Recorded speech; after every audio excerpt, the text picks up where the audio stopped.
Oke, kita mulai ya. Iya, Pak. Iya, Pak. Nah, kita menginjak tentang komunikasi antar pribadi, publik, dan massa. Jadi, tekniknya ini berbeda-beda. Jadi, kalau kita menghadapi individu seperti yang kemarin, menghadapi publik seperti apa, massa seperti apa. Kalau publik itu kayak seminar-seminar itu publik. Kalau massa itu biasanya orasi, bukan orasi ilmiah ya, tapi biasanya kayak kampanye dan lain-lain itu ya, atau demonstrasi. Tuh. Jadi komunikasi antar pribadi kalau menurut para ahli itu, misalkan menurut Joseph, komunikasi antar pribadi proses pengiriman dan penerimaan pesan-pesan antar dua orang atau lebih di antara sekelompok kecil orang-orang dengan beberapa efek dan beberapa umpan balik seketika. Nah, pada intinya komunikasi ini sama halnya yang kita pelajari kemarin, yaitu proses dari komunikator sampai ke komunikan yang sudah saya terangkan.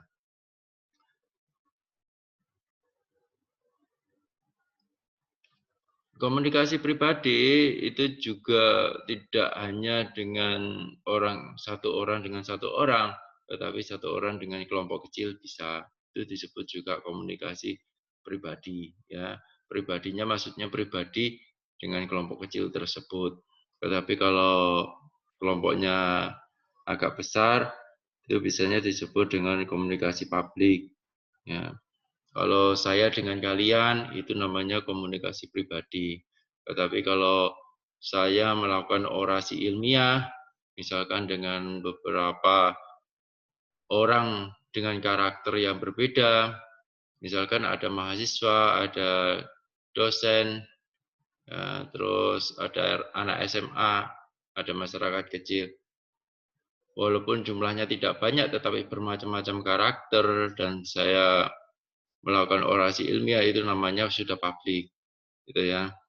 Tetapi kalau saya dengan mahasiswa saya, dengan satu kelompok kecil seperti ini, itu masih bisa diartikan sebagai komunikasi antar pribadi, gitu ya.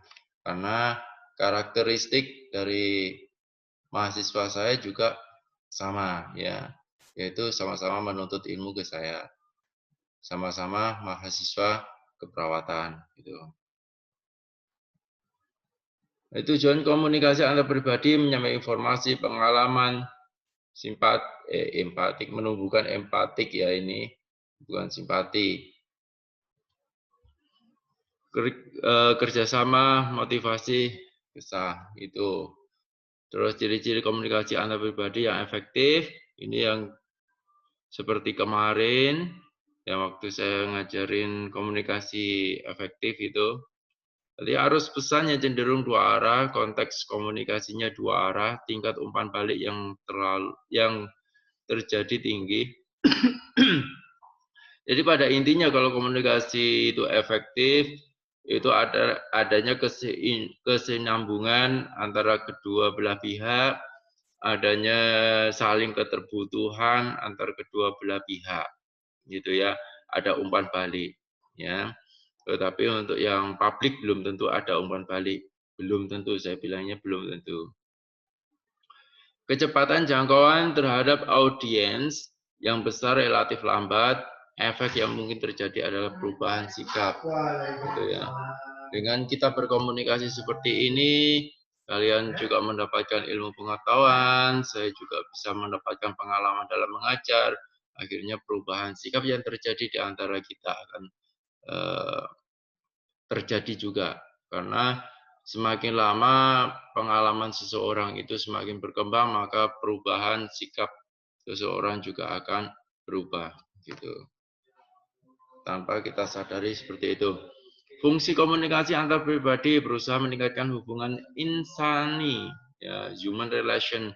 Kemarin yang sudah saya relationship kemarin ya, yang pelajaran relationship itu.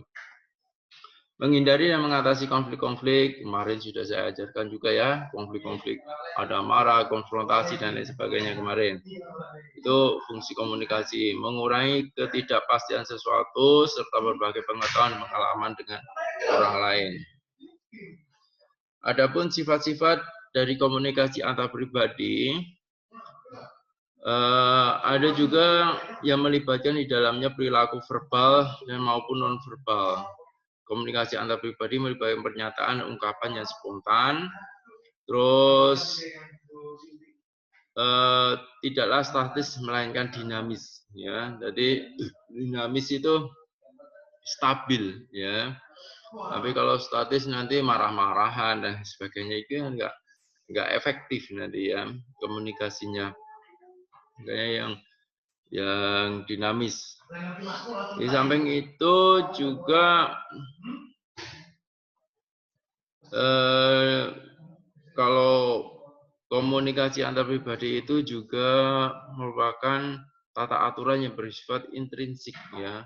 Jadi intrinsik dan ekstrinsik.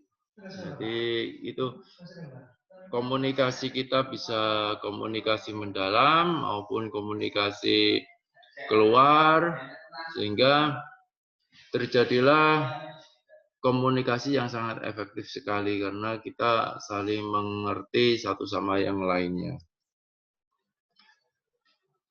Ini komunikasi yang efektif. Jadi kesimpulannya komunikasi antar pribadi dapat didefinisikan sebagai proses hubungan yang tercipta, tumbuh, dan berkembang antara individu yang satu. Nah, ini karena pada intinya kalau komunikasi pribadi itu komunikator dengan komunikan ini yang penting simbol-simbolnya dapat dimengerti. Kalau nggak dimengerti ya waduh. Kalau komunikasi publik itu pertukaran pesan dengan sejumlah orang yang berada dalam sebuah organisasi atau yang di luar organisasi. Ya, secara tatap muka atau melalui media. Ini komunikasi publik. Jadi pertukaran pesannya dengan sejumlah orang yang berada dalam sebuah organisasi. Loh Pak, tadi Bapak bilang kalau satu apa jenis karakter itu komunikasi pribadi, Pak.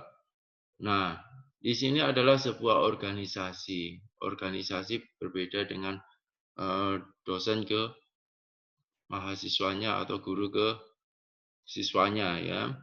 Organisasi itu terdiri dari beberapa karakter. Misalkan organisasi mahasiswa atau disebut dengan BEM ya. Di organisasi mahasiswa tersebut mahasiswa namanya mahasiswa ya banyak jurusan. Ada jurusan keperawatan, kebidanan.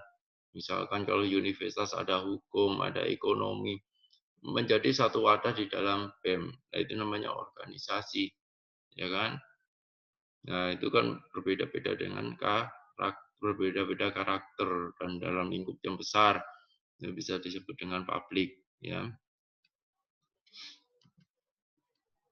Tujuan komunikasi publik memberi informasi kepada sejumlah besar orang mengenai organisasinya, misalnya mengenai aktivitas organisasi dan hasil produksi organisasi untuk menjalin hubungan antara organisasi dengan masyarakat di luar organisasi untuk memberi hiburan. Jadi komunikasi publik ini sangat berguna karena di dalam komunikasi publik ini kita bisa mendatangkan langsung banyak orang ya, banyak orang.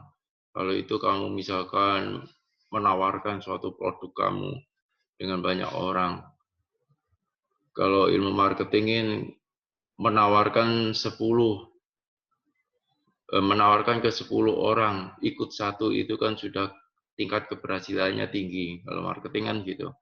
Nah, ini kalau kamu menawarkan sesuatu ke publik dalam jumlah yang besar, ya, ke masyarakat, orang-orang yang banyak, ya kan. Terus ada beberapa yang ikut ke kamu, ke produk kamu. Nah, ini kan sudah luar biasa juga, gitu ya. Ciri-ciri komunikasi publik, satu pihak pendengar cenderung lebih pasif, ya. Yang mendengarkan lebih pasif. Kalau antar pribadi kan yang mendengar cenderung melakukan umpan balik seperti kalian sekarang pasif, tetapi kan nanti saya tanyakan akhirnya kan terjadi umpan balik. Terkadang kalian juga tanya kepada saya gitu ya. Interaksi antara sumber dan penerima terbatas, umpan balik yang diberikan terbatas dilakukan di tempat umum seperti di kelas, auditorium, tempat ibadah. Nah ini itu tempatnya ya. Tempatnya kan terserah kita ya. Bisa di kelas, di lapangan tapi bukan orasi massa ya. Jadi masih dalam publik aja, auditorium, tempat ibadah dan lain sebagainya. Dihadiri oleh sejumlah besar orang biasanya telah direncanakan. Ya, ini ada rencana biasanya seperti itu. Sering bertujuan untuk memberikan penerangan, penghibur, memberikan penghormatan, dan membujuk. Nah, itu ya. Membujuk ini salah satu biasanya digunakan untuk marketing, yaitu jualan. Pentingnya komunikasi publik dalam organisasi. Organisasi sebagai sistem terbuka dengan lingkungan luarnya, terutama dengan badan-badan yang berpengaruh kepada kehidupan organisasi itu sendiri. Jadi di komunikasi publik ini kehebatannya bisa langsung menangani dalam jumlah skala yang besar ya. Entah itu kamu melakukan promosi, penyiaran, pers, ya, kajian-kajian khusus dan mau wisata, menyebar brosur, majalah, surat-surat edaran CCTV dan lain sebagainya. Nah, di dalam komunikasi publik ini manfaatnya sekali kamu ngomong sudah bisa didengarkan banyak orang. Beda dengan komunikasi antar pribadi. Kita harus ngomong satu, ke satunya lagi gitu. Jadi enaknya seperti itu. Cuman identik komunikasi publik ini membutuhkan biaya. Identiknya seperti itu ya. Penyampaian komunikasi publik ada kontak mata, ada vokalik ya. Jadi perhatian kontak mata itu ya. Kalau kita ngomong di depan terus kita matanya celengos-celengos ke belakang, itu kan nggak sopan gitu ya. Kalau kita ngomong sebagai narasumber misalkan ya, kontak mata kita dengan audiensi yang ada gitu ya. Terus vokalik ini penting sekali karena ini adalah merupakan suatu irama di dalam kita ngomong ya. Jadi irama itu ada tinggi rendahnya ketika kita ngomong. Itu menandakan keseriusan bisa, menandakan tanda marah bisa, memperhatikan bisa ya. Vokalik ini sepertinya sederhana sekali, cuman ini sangat berpengaruh sekali ya. Makanya vokalik ini biasanya yang digunakan oleh orang-orang yang hipnoterapi biasanya ya. Karena dalam vokalik ini bisa menggetarkan sistem di bawah sadar kalau menurut orang-orang hipnoterapi gitu. Terus ketepatan ya. Ketepatan ini saat kita melakukan vokalik ya. Jadi ngomongnya itu harus benar-benar tepat. Nada tinggi itu berarti kita itu kata-katanya seperti apa. Kalau menggunakan nada rendah itu kata-katanya seperti apa. Nah, itu namanya ketepatan ya. Dengan ketepatan ini yang mendengarkan itu merasa terbawa emosinya ya, merasa terbawa emosinya sehingga apa yang mereka dengarkan itu akan menjadi suatu dukungan buat mereka maupun membuat motivasi buat mereka gitu ya. Terus perencanaan. Jadi misalkan ketepatan dan vokalik itu gini. Saya hitung mulai dari angka 1 ke 3 kalau ini menurut hipnoterapi yang ini contohnya saya contohkan ke hipnoterapi aja karena kelebihan saya hanya di situ gitu ya. Jadi kalau vokalik dan ketepatan ini digunakan gitu ya. Oke, kita tarik nafas. Nah, jadi nada tinggi rendahnya ketepatan kata-kata. Oke, Kita tarik nafas mulai dari sekarang. Saya hitung dari angka 1 sampai ke 3. Setiap hitungan akan membawa Anda masuk ke dalam alam relaksasi Anda jauh lebih dalam. Ada penekanan juga jauh lebih dalam. Jadi setiap kata itu merupakan ketepatan dalam vokaliknya, gitu loh ya.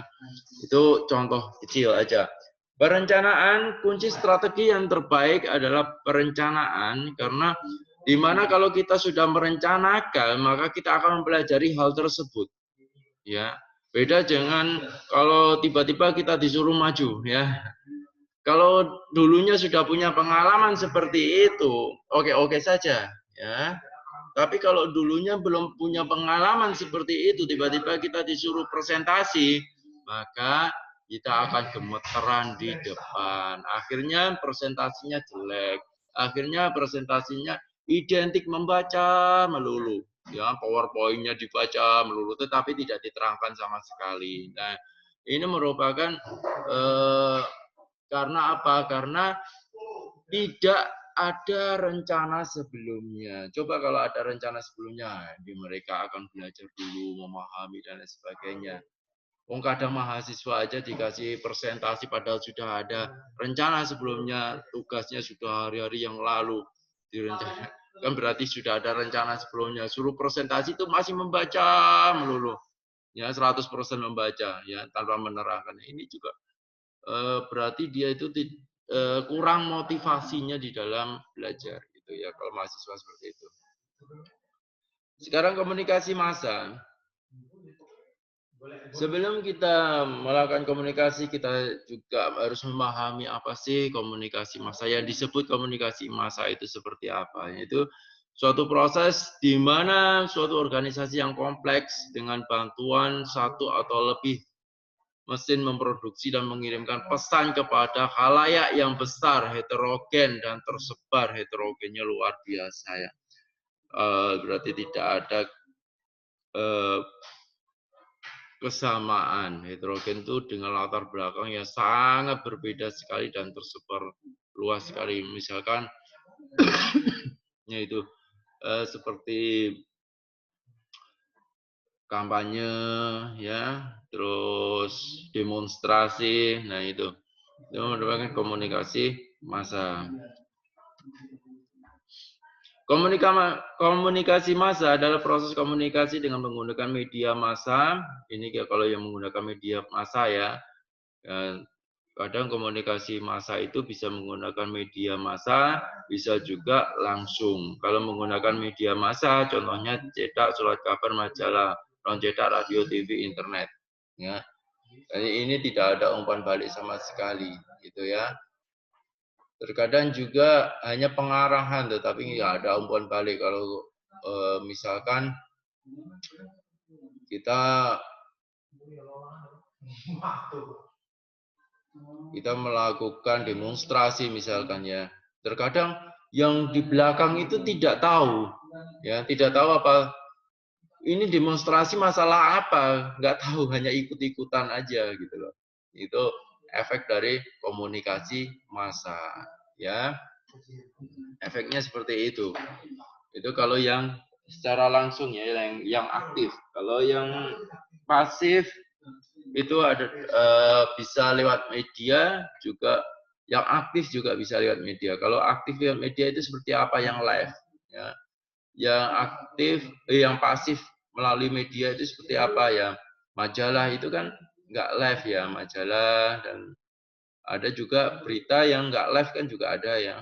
Itu yang pasif. Itu. Ciri-ciri komunikasi massa menurut Narudin, komunikator melembaga, pesan bersifat umum, komunikasi berlangsung satu arah, ya karena nggak ada umpan balik sama sekali. Bersifat heterogen, keserempakan, peralatan teknis, gatekeeper, dikontrol oleh gatekeeper. Nah, kalau demonstrasi pasti kan ada yang ngomong ya satu itu, ayo ke sana gitu. Namanya gatekeeper. Gitu ya. Fungsi komunikasi massa menurut Dominic ya, ada surveillance, pengawasan, interpretation, penafsiran, linkage atau pertalian, Transmission of value, penyebaran nilai-nilai. Misalkan kalau penyebaran nilai-nilai ini bisa kelompok atau agama biasanya ya. Apa namanya? Dakwah ya, dakwah yang secara terbuka. Entertainment, hiburan, kayak OVJ, Overhan dan sebagainya. Ini juga entertainment. Di dalam surveillance atau pengawasan, warning before surveillance atau pengawasan peringatan, fungsi yang terjadi ketika media massa menginformasikan tentang sesuatu yang berupa ancaman, contoh bahaya tsunami, banjir, gempa, kenaikan harga dan lain sebagainya. Ini namanya surveillance ya. Terus interpretation atau penafsiran, media massa tidak hanya memasuk fakta dan data, tetapi juga memberikan penafsiran terhadap kejadian-kejadian penting, ya ditafsirkan. Ini kalau pertalian itu misalnya anggota masyarakat yang beragam, jadi media massa dapat menyatukan anggota masyarakat yang beragam sehingga membentuk linkage atau pertalian. Keterpercayaan, misalnya ini yang dulu itu di Indonesia itu Ambon ya, Ambon dengan Islam dengan Kristen itu waktu itu yang pertingkaian waktu itu dan dilakukan linking ya. Transmission of value, penyebaran nilai-nilai yang tadi saya terangkan. Efek komunikasi massa ada kognitif, afektif, konatif, dan efek behavioral. Ya, ini efeknya kognitif, pengetahuan, perasaan, emosi. Ini yang biasanya dikendalikan oleh pemerintah itu biasanya menggunakan efek afektif rata-rata ya. Efek afektif ini yang bisa digunakan pemerintah. Jadi emosi kita bisa terlibat di dalamnya sehingga kadang kita bisa memihak salah satu pihak. Ini ada efeknya seperti itu bahayanya juga seperti itu. Makanya kalau menjadi pemerintah itu pemerintahnya nggak netral, efeknya seperti ini bisa memecah belah persatuan dan kesatuan. Tuh. Dari sini ada yang perlu didiskusikan, silahkan.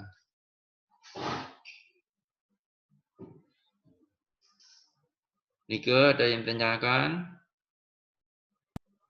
Belum ada, Pak. Felicia? Belum ada, Pak. Oke. Nanti kalau belum ada pertemuan selanjutnya ini ya. Pertemuan selanjutnya nanti kita membahas tentang ini.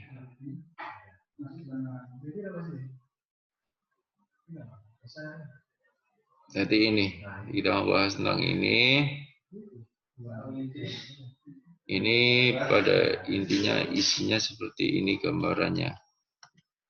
Jadi silakan sudah saya upload, tinggal download. Nah, di sini ada contoh-contoh juga, ya ada kasus-kasus juga.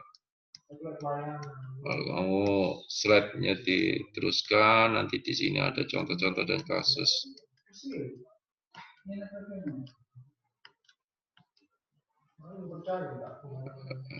Komunikasi verbal non verbal itu sudah ya.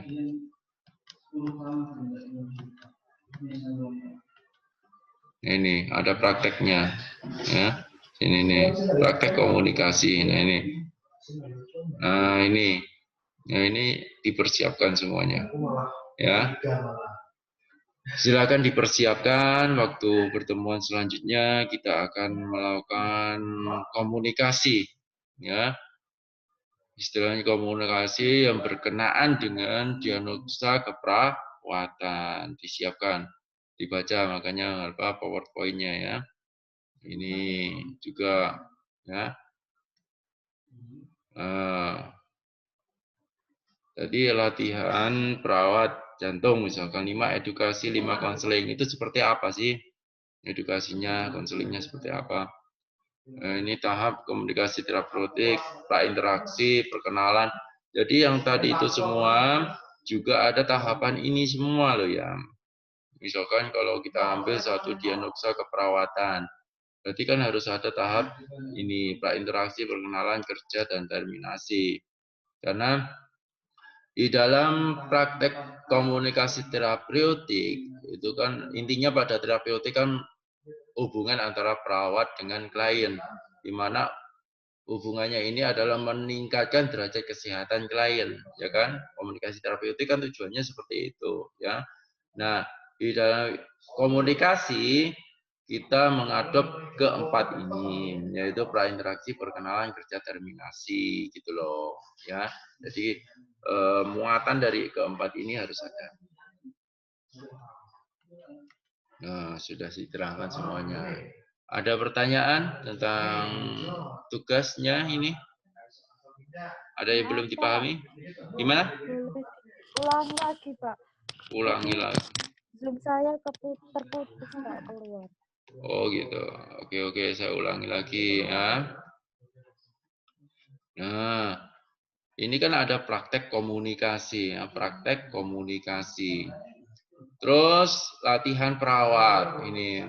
Jadi kamu menulis diagnosa keperawatan, setidaknya minimal 10 diagnosa. Terus pilih salah satu diagnosa keperawatan dan jadikan sebagai bahan untuk melakukan komunikasi terapeutik. Ya, bahan untuk melakukan komunikasi terapeutik. Nanti kalau belum dengar pada lagi bisa didengarkan di YouTube ini ya. Nanti dibuka, nanti pasti saya upload di YouTube. Terus setelah kamu pilih, ya itu merupakan bahan kamu untuk menjadi contoh. Itu memang judul lah, buat judul itu ya, judul bahan itu juga judul. Nah akhirnya ini kegiatannya apa yang paling sering dilakukan dalam berhubungan dengan orang lain, minimal 10 kegiatan. Pilih salah satu latihan. Ini kegiatannya. Ini tenaga kesehatan lain, ya. Tadi diagnosa, ini tenaga kesehatan lain, ya. Jadi beda ya. Yang kasus pertama adalah yang jadi bahan materinya adalah diagnosa keperawatan. Yang ini yang jadi bahan materinya adalah apa? Jadi kegiatan yang sering dilakukan dalam berhubungan dengan orang lain, tapi tentang tenaga kesehatan tuh, ya, tentang tenaga kesehatan. Misalkan perawat dengan dokter, perawat dengan ahli gizi, perawat dengan ahli radiologi, gitu. Itu dengan tenaga kesehatan yang lain, gitu ya. Itu pilih salah satu, setelah kamu list 10, terus kamu pilih salah satu. Nah, itu salah satu itu jadikan bahan sebagai komunikasi. Nah, terus juga kamu sebagai perawat jantung, ambil 5 edukasi, 5 konseling, ya. Ambil salah satunya juga, ya. 5 edukasi itu apa aja, terus ambil salah satunya dari 5. 5 konseling itu apa saja, ambil salah satunya, ya, untuk dijadikan bahan komunikasi. Setelah itu ini muatannya ya. Jadi setiap bahan tadi, setiap bahan komunikasi itu ada muatannya prainteraksi, perkenalan, kerja, terminasi. Gitu. Yang kurang paham di mananya sekarang? Jadi itu kita membuat seperti dialog gitu, apa Pak? Iya, Atau betul. gitu? Ya, membuat dialog yang dimana dialog tersebut tidak keluar dari suatu topik. Gitu ya. Nah, dialog ini kan kamu mengambil satu, berarti kan ada beberapa dialog, gitu ya. Nah, kemarin kan saya suruh dari awal kan saya suruh membuat video ya. Nah, sekarang tugasnya ini saja, video yang kemarin itu buatkan video yang ini aja. Jadi ini ada maaf makalahnya ya Pak. juga. Jadi ini bentuk video. Ya, bentuk video dan bentuk makalah tentunya ya. Makalah nanti Gitu, Pak. juga ada skripnya, skrip yang akan kamu komunikasikan. Dan bentuk video itu bisa kamu dengan teman kamu, bisa kamu dengan orang-orang sekitar kamu, orang tua kamu, adik kamu, dan lain sebagainya. Yang pada intinya, kalian nggak boleh keluar topik. Makanya kan ada skripnya. Dan usahakan jangan kaku banget ya kalau di video itu. Biasanya ada yang kaku karena tergantung skrip, akhirnya ngomongnya kaku kayak robot gitu. Gitu ya. Ada yang perlu ditanyakan lagi? Silakan. Dari saya belum ada Pak, insya Allah sudah jelas. Nanti Oke. kalau ada saya lewat WA saja. Oke, siap-siap. Valencia, gimana? Enggak, itu saya Pak. Oh, itu si kamu. Nika. Insya Allah sudah paham, Pak. Alhamdulillah. Ya udah. Kalau semuanya sudah paham, pertemuan ini saya akhiri. Akhirul kalam. Wassalamualaikum warahmatullahi wabarakatuh.